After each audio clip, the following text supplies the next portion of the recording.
Hello there. Welcome to the Kirk Minahan wrap-up show for July 27th, 2022. What is the full title? Let me see. Spending a night in Justin's car, because that was the main crux, how the show started off today. Started off and remained on YouTube all day. It's always nice to go live on YouTube. Tim, I'm joined by the one, the only Tim Ridgels. Tim, how you doing, my friend? Good evening, sir. How are you? I'm doing fan-fucking-tastic. Living the fucking dream. The last time I saw you, you were a little rattled, bashing your head off the wall. Really in shambles, a lot of shit going on. And then somehow, after your boss discovering that you live like a fucking homeless person in your car, you've somehow bounced back again to like your character arc is incredible to me, and the fact you're like a roach, dude. You're really hard to squash. Well, it's congrats to you. Well, yeah, like I fucked up that one time, and what you're talking about is not actually my most recent and worst fuck up. You could say I fucked up even 1,000 times worse than that with the Viva La Stool stuff, but nevertheless, she persisted. Here I am. But yeah, it was a fun show today. It was a good show. Started off like I said, started off on YouTube. Tim, are you able to watch the show when it's live on YouTube? Yeah, I am generally, especially if I have a decent amount of time between stops in my daily work. So I do get to watch. I certainly enjoyed the first part. Just people pitching the the experience. The first guy got like 5 words in, and Kirk just kind of gives him goes, the "you're in." Yeah. And then Tim from Canton like came through strong. I'll be interested to see how many people actually do show up. But this is going to be a wild thing if it's pulled off correctly. I don't know if you're going to be able to drive around with 7 people in the backseat of a. Yeah, I don't know how legally, just like I don't know. I don't know how many people will be able to fit in my backseat if we're being completely honest. I mean, I know 4 would be ideal. I think 4. I mean, it's a 2013 Honda Accord, and when Kirk's like, yeah, we can try to get 7 or 8 in there. It's like I'm not sure about that, but we'll try. I think a lot of people will show up with intentions of just kind of being there and being seen or something, but I don't think a lot of people will follow through like Tim from Kent. Like, for example, like if I was stacked 3 across with like 3 deep on top of me, and even if there was like a lot of money on the line, if some dude fucking ripped like a really hot fart on my nuts, I would literally rear naked choke him till he was. Oh dead. Jesus! Like, well, hopefully, so, yeah. Like, hopefully, there's no violence in the. It's one of those things. Like, it's gonna take a person who has literal, like, you can go zen, because there's gonna be people like farting, picking their nose, scratching their nuts. Like, dude, they could take their shoes off and their feet could just fucking reek. Like, there's so much shit that could be like in play that's going to be so fucked up. I mean, I can't wait to see how it goes down. Like I'm saying, like I can't imagine someone sitting on your lap and farting on you, and you not being. Some people pay good money for that. Tim. In a Honda Civic filled with trash. Honda Accord. Oh, sorry. So it's a step down. A little bit smaller. Civic isn't Civic bigger than the Accord? No. The Accord is the midsize. The Civic is the I forget what it's called. The Civic's like the Camry. No. The Civic is like the Corolla. Really? I learn something new every fucking day. Look at that. Teaching things here on the USA, baby. I love my Honda. The Japanese know how to make good cars. That a boy. So yeah, it's just I don't know. I mean, when we got to like a lot of variables. 3 people, I was like, okay, this is good. And then Kirk just kept going and going and going. And then he throws in that we're going to be going out to eat before this event on Wednesday. We're going to meet at Shoppers Cafe in Waltham around 6-ish. They'll feed us nice, and I saw them spawned on Twitter, a bowl of chili. They'll feed us all nice and get us all good. And off we go. Yeah, I'm not sure how much driving I'll be doing in the car. Maybe if like in the middle of the night, I want to go get a Mountain Dew or something, I'll go drive. The question But I it's, have, so I was just watching an episode of Alone on the History Channel. Are any of the contestants so you're just like literally getting in the car and you have to like scavenge because it's going to be a mad dash for anything that can hold water. So are the contestants going to be able to carry any sort of like or bring in like say like one item or 2 or 3 items as far as like a water jug? I'll have a piss jug. What? I'll have a piss Wait, jug. what? Okay, well so Well, continue. like I'll have A piss jug for who?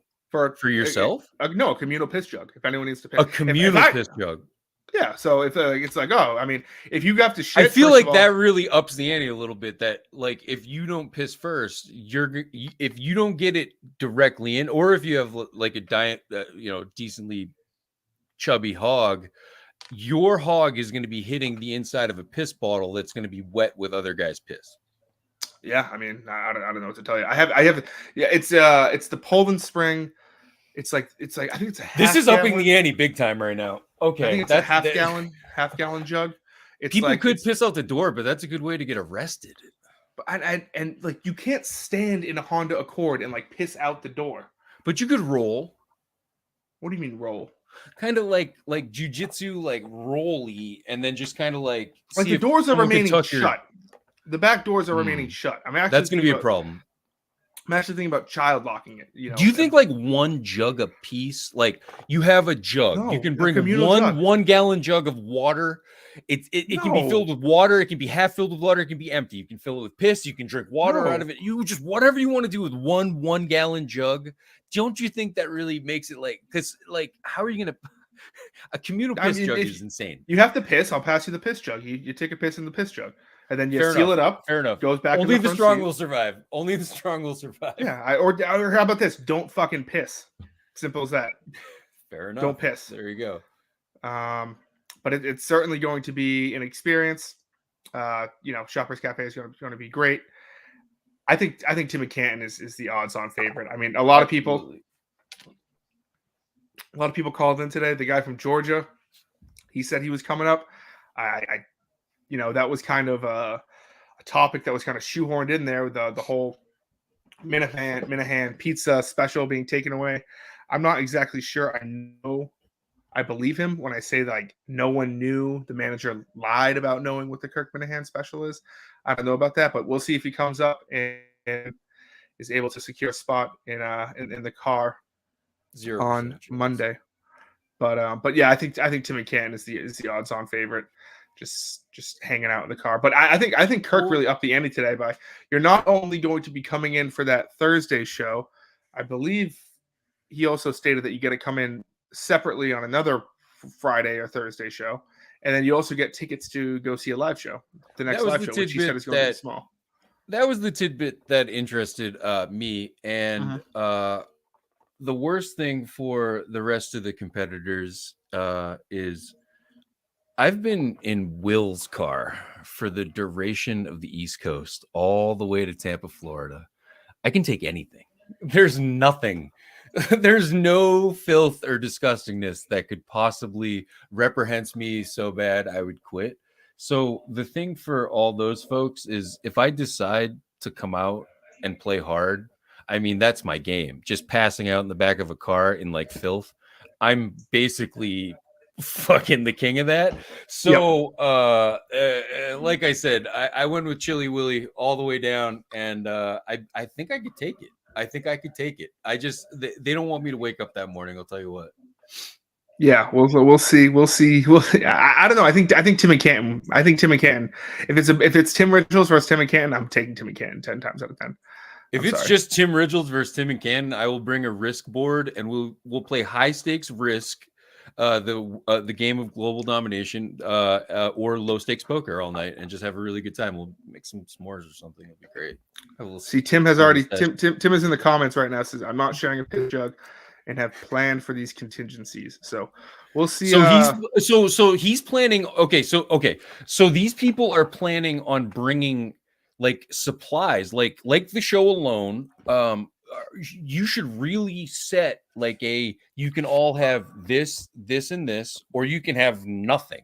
But other than that, like communal piss jug, I like it. I'm starting to really come around on it, and I feel like it'd be kind of warm and nice. So and also like once you piss in it, you can like pour it out the window or something. Like you can also probably illegal here in the States. Okay, However, when the fuck did Minifans suddenly become feds?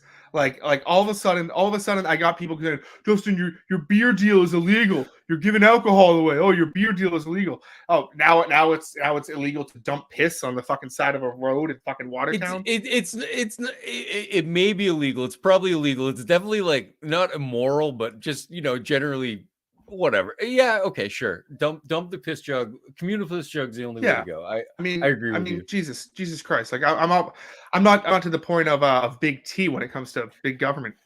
But I feel like Minifans all of a sudden have gone from being like, oh, we're like Kirk, we're libertarian, to all of a sudden like, have you checked the bylaws and seeing of this? And I have done research. I just don't want to see the buy 5 beers get 6 free, and it's completely legal, so everyone can suck my dick on that. I just don't want to see you get in trouble for dumping piss out a window when you could just be. Well, I mean, it won't be outside. So no supplies. So what you're saying officially, what you're saying officially to like run it back from like today is there will be no supplies for these people. You are going in dry. You're going to be able. You're just done. You're going to be able to like win the opportunity to have a pillow for 30 minutes or something, but I will be bringing the pillow. But they will be bringing nothing into the car. Well, no meaningful supplies. I mean, nothing that they can't. A piss jug that's empty and a fucking gallon jug of water would be really nice, like just to kind of like sip water when it's really hot. There'll be drinks available if they want, but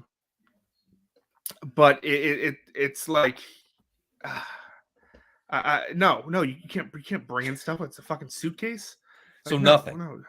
No, but there will be stuff available, and you can win. You can win little pick me ups, like maybe a blanket. I know it's going to be a cool night out, Chris. It's going to be like 90 degrees, so I don't think a blanket's going to be the 91 degrees, or maybe you lose a challenge and you need to wear a blanket. Who fucking knows? But yeah, I think that about does it for the whole sleeping in my car thing. We'll see how that goes. An underrated part of today's show. We'll get to Keith the consultant in a second. Please, yes. I kind of like Big T. Very funny. He grew on me today. I really only know him from the guy who was dead naming Rico Bosco, and Rico Bosco decided to throw a fucking missile at his head. But hearing him on macro dosing today, just being like, yeah, I think we should get rid of public school systems and blah, blah, blah. And then when PFT goes, so how would people who like can't afford schooling get schooling? He just don't know. And Kirk like summed it up perfectly. Like that's the problem with the Libertarian Party, that eventually you get there. That's the answer to everything if you just keep on digging further and further in the Libertarian Party. Big T's the guy that's like sitting like off to the side of the front of your like freshman dorm with like a couple other people.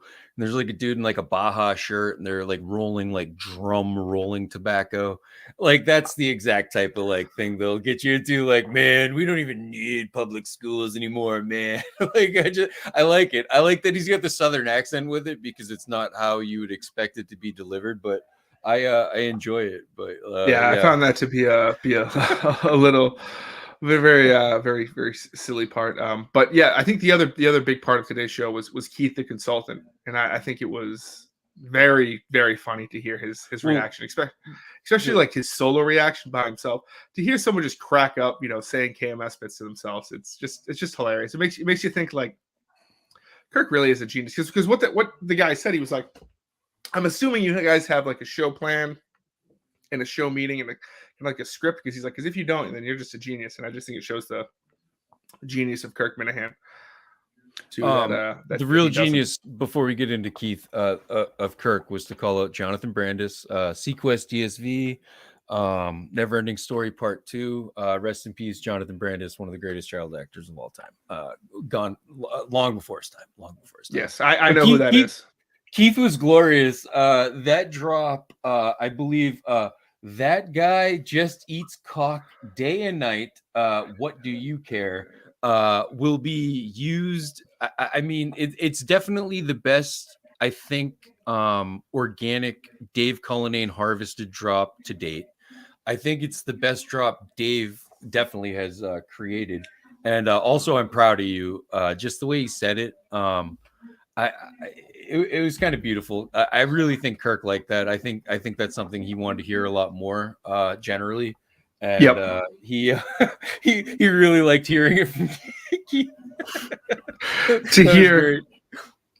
to hear him just cracking up, just going over the show. It's so funny. So he very lost funny. his shit when he was trying to fucking spit that line out. But him. So it's having a problem with not you guys dropping the name and the name of the show over and over, and Kirk dropping his name, but you have to download the podcast to listen to it. I like the idea. Such a fucking funny concept to me. Like, it's just like, dude, what? Like, it was almost like he didn't know how podcasts work, which was very interesting to me. But I don't know. I like that.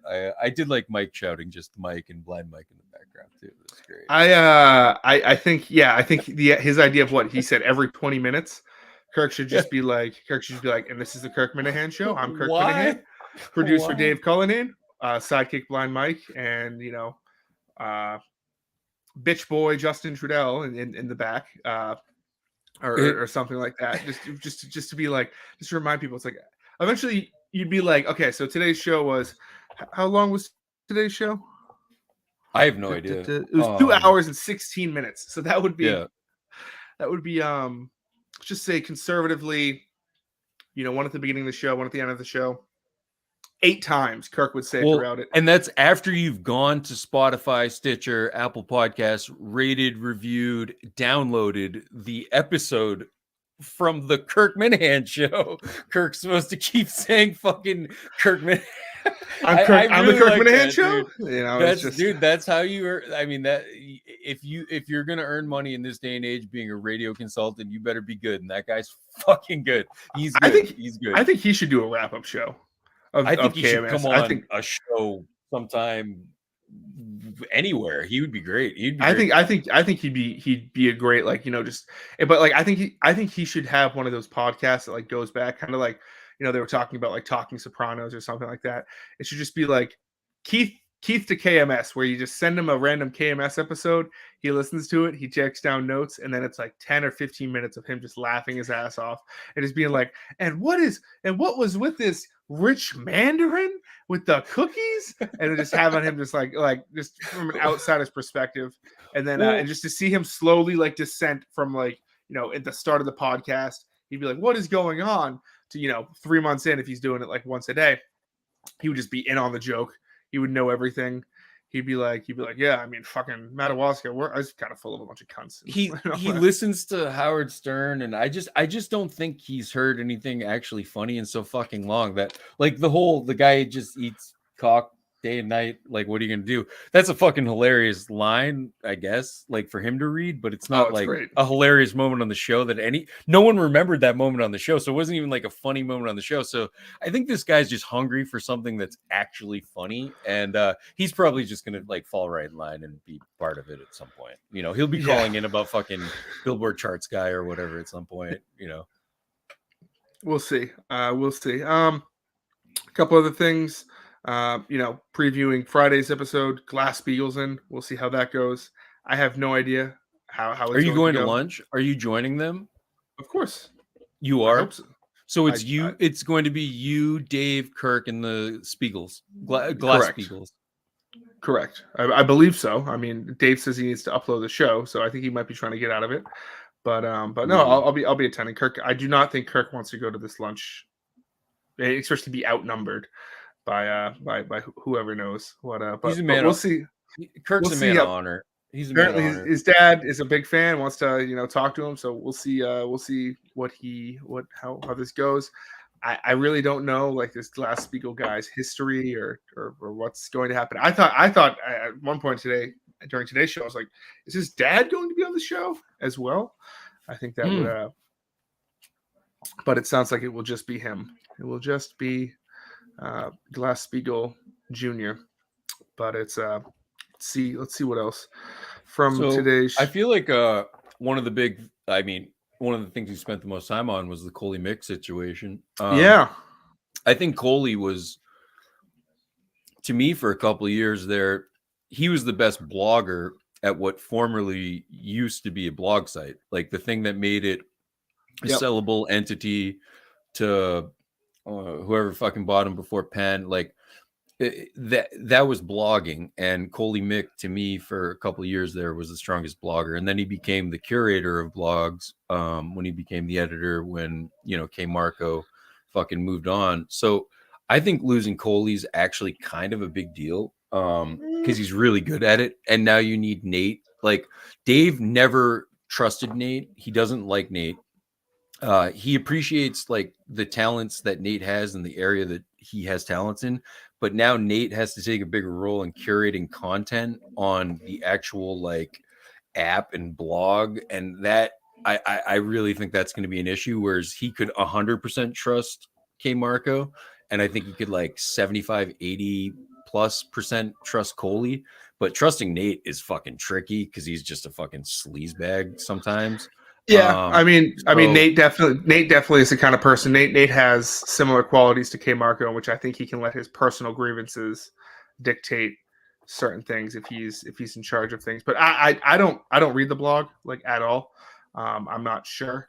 No one does anymore. I mean, that's dead. That's a dead I feel thing, like so. I feel like it's just like, isn't this kind of what fucking to a bigger extent like Call Her Daddy tried to do a couple of years ago? Just kind of like just leave, just in the middle of a contract, be like, nah, I think I'm good. I'm going to resign.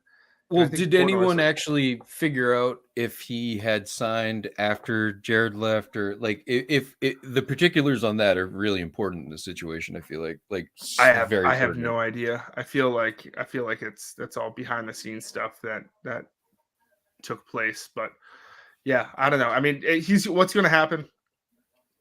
He'll end up being like buying out his contract or something like that, and DraftKings will just come swoop him up, and he'll be on Jared's show. I'm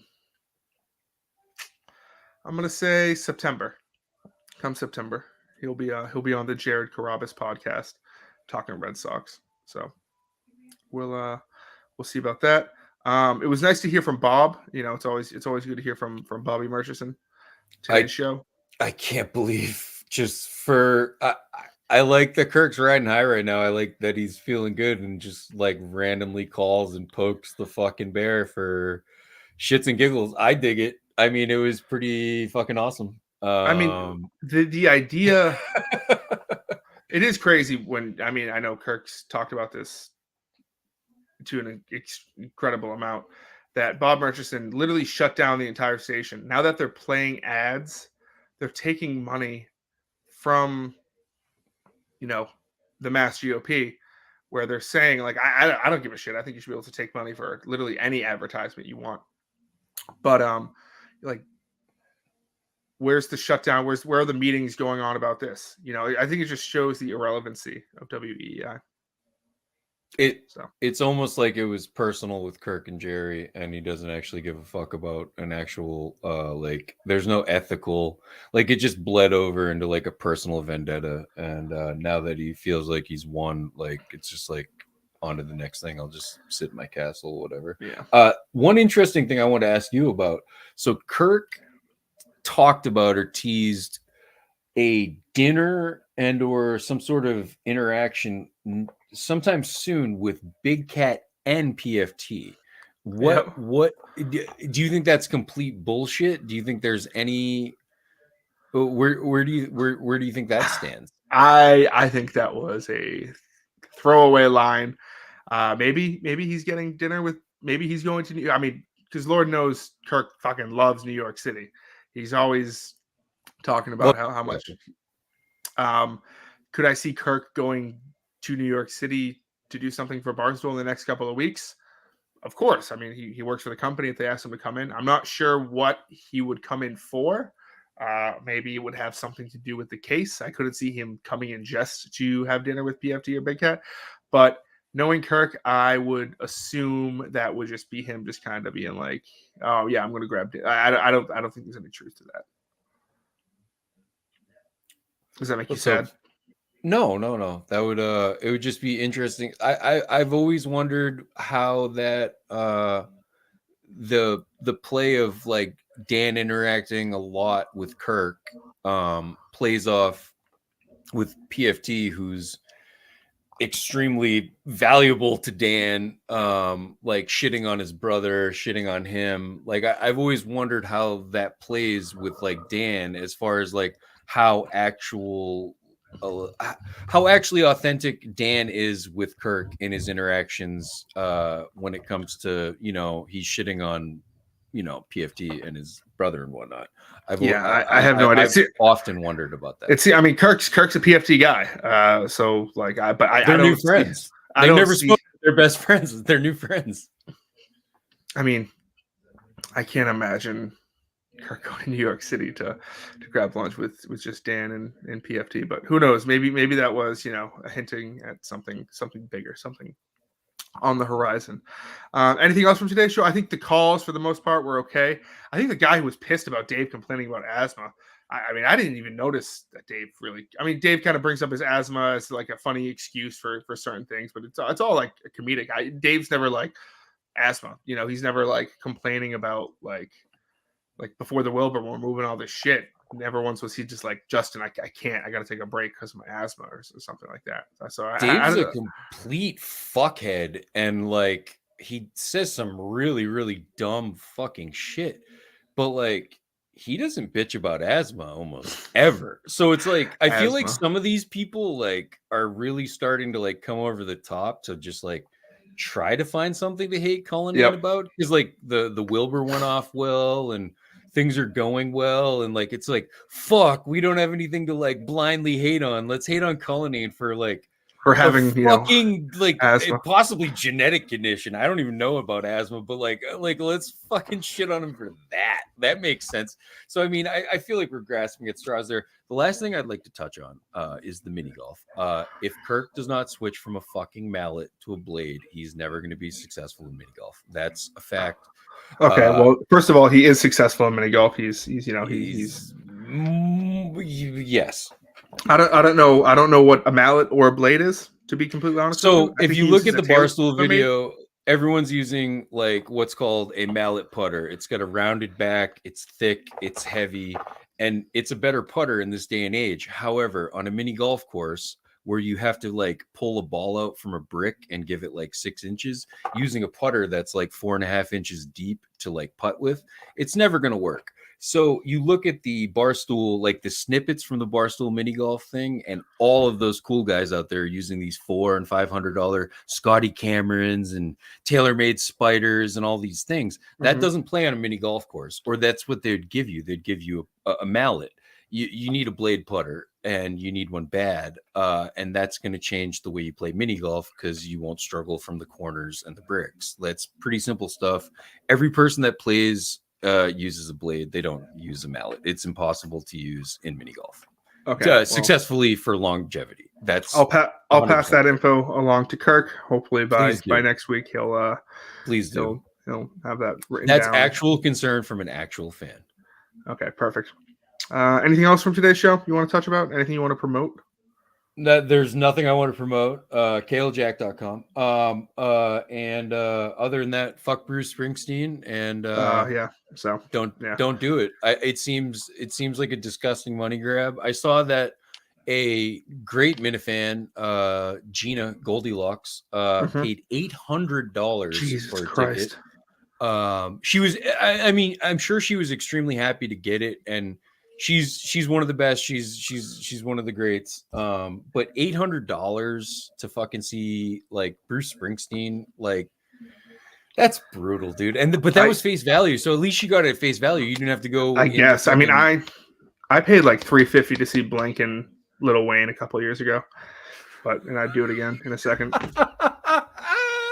Blink 182 and Lil Wayne. That's right. Yeah, they toured together. Gee, That's a quote. Fuck that guy eats cock day and night. Well, you care? I paid $3.85 to see Blink and Lil Wayne. Oh, it was a great concert. Do it again in a heartbeat. It was great. Hell it was yeah. great. Hell yeah. Okay, doke. Well, thanks for joining me, Tim. It's a pleasure to have you on, as always. Yes, sir. Thank you to Kirk for a great show. Thanks to Mike. Thanks to Dave. And we'll talk to you on Friday on the KMS wrap-up show. Bye.